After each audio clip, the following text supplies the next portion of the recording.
Jirani, naona nimefika muda mwafaka jirani. Hawa matokoso tokoso. Leo kitu cha kachumbari hicho. Kitu cha chips jirani. Leo nimefika muda mwafaka.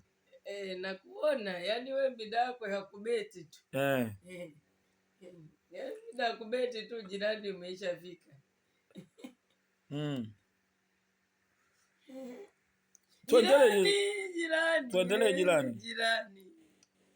Yani tuendelee. Umenikosea nini jirani? Nimekukosea nini jirani?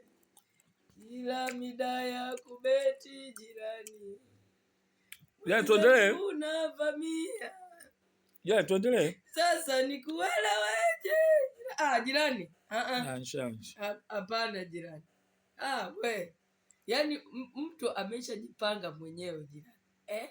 Mtu kashajipanga unavamia tu. Ile vipi? Yeye alikuhusu.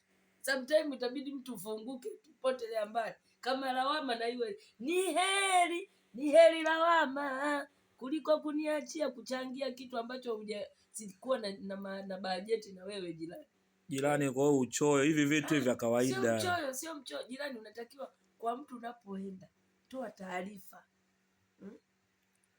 Unavamia tu afu jirani hata sija kukabidhisha bado umeingia na kuimbia hata kawimbo kwamba ujishtukie, kwamba hata ujishtukie, lakini we umeamua kunyoosha mkono bila taarifa. Jirani vitu hivi ukila unaenda kuvitoa, sio vya kuendekeza sana jirani. Jirani mbona unapiga komfu? Jirani. Jirani. Ngata. Pompombo mkubwa.